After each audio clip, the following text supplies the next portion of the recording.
see Pop. I'm getting off my feet till the train leaves, going to Washington in a few minutes. Is he in? He's in his office with the accountant. Sit down. What are you doing in Washington? I have a big court case there. I see. Are you playing tennis there? I'm staying with a family that has a tennis court. Their own tennis court? Must be fine people, I bet. Yes, they are. Is Biff in? Biff's in. Working on a very big deal, Bernard. What's Biff doing?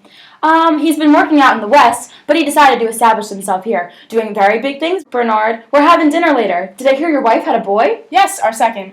2 boys? What do you know? What kind of deal has Biff got? Well, Bill Oliver, very big sporting goods man, wants Biff very badly. Called him in from the West. Special delivery, carte blanche. Your friends have their own tennis court? You still with the old firm, Willie? I'm overjoyed to see how you've made the grade, Bernard. It's an encouraging thing to see a young man like yourself. Looks very good for Biff, very good. Bernard? What is it, Willie? What's the secret? What secret? How did you... Why didn't he ever catch on? I wouldn't know that, Willie. You were his friend, his boyhood friend. There's something I don't understand about it.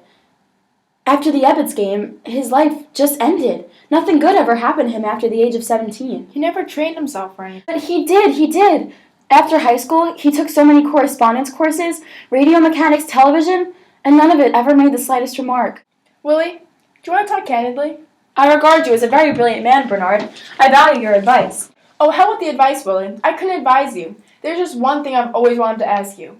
When he was about to graduate, and the teacher flunked him. Oh, that son of a bitch ruined his life. Yeah, but Willie, all he had to do was go to summer school and make up the subject. That's right. Did you tell him not to go to summer school? Me? I begged him to go. I ordered him to go. Then why wouldn't he go? Why? Bernard, that question's been haunting me like a ghost for the past 15 years. He flunked the subject and then laid down and died like a hammer hit him. Take it easy, kid. Let me talk to you. I got nobody to talk to. Bernard, was it my fault? Did I do something to him?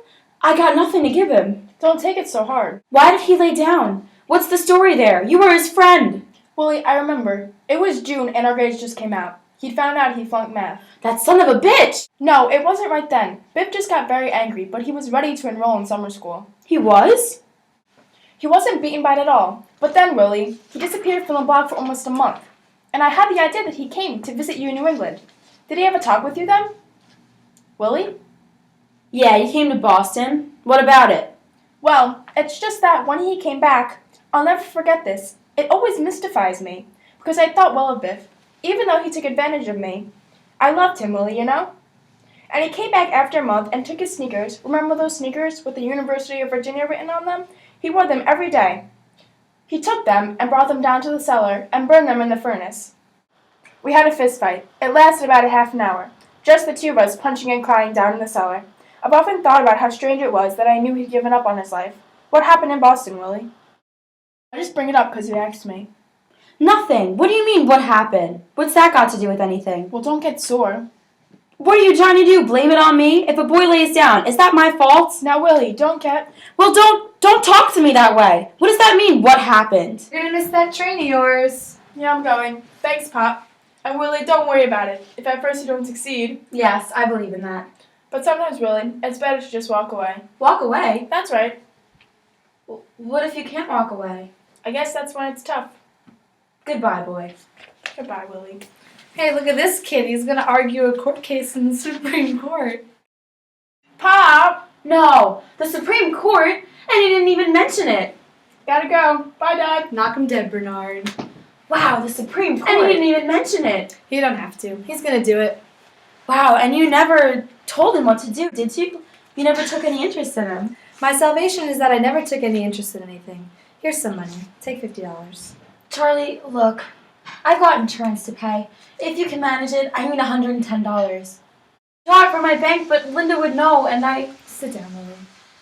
I'm keeping an account of everything, remember? I'll pay every penny back. Now listen to me, Lily. I want you to know, I appreciate... What's going on with you? What's going on in your head? Why, I'm simply... I offered you a job. You can make $50 a week and I won't send you on the road. I've got a job. What kind of job is a job that doesn't pay? Now look, kid, enough is enough. I'm no genius here, but I know when I'm being insulted. Insulted? Why don't you want to work for me? What's the matter with you? I've got a job. Then what are you walking in here every week for? Well, if you don't want me to walk in here... I'm offering you a job. I don't want your goddamn job. What the hell are you going to do? You big ignoramus! If you say that again to me, I'll rap you on. How much do you need, Willie? Charlie, I'm strapped. I don't know what to do. I was just fired. Howard fired you? That snot-nose. I named him, imagine that. I named him Howard. Willie, when are you going to realize that them things don't matter? You may have named him, but that doesn't matter. The only things that matter in this world is the things you can sell. And the funny thing is that you're a salesman and you don't... I've always tried to think otherwise, I guess. I thought that if a man was impressive and well-liked, that nothing... Now listen, Willie. I know you don't like me, and nobody can say I'm in love with you either. But I'm going to give you a job. Just because. Just for the hell of it. What do you say? I just can't work for you, Charlie. What, are you jealous of me? I can't work for you, that's all. Don't ask me why.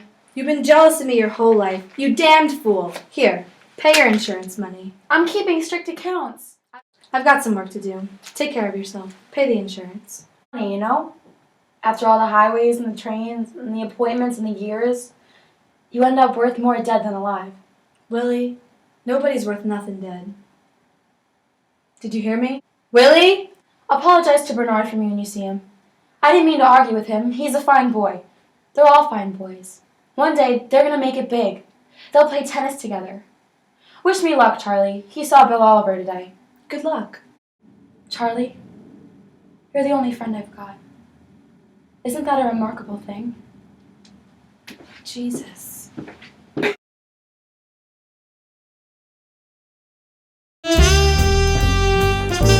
It was very difficult for me to play Willie because of his constant mood swings, and the scene was also really serious, and sometimes it was hard for me to get into a serious mood. Bernard was difficult to play due to his background with Biff and Willie. This scene was sad and serious, and it was difficult to show that. It was challenging playing Charlie without experiencing his relationship with Willie when he was younger, and it was hard to play a character so different than myself.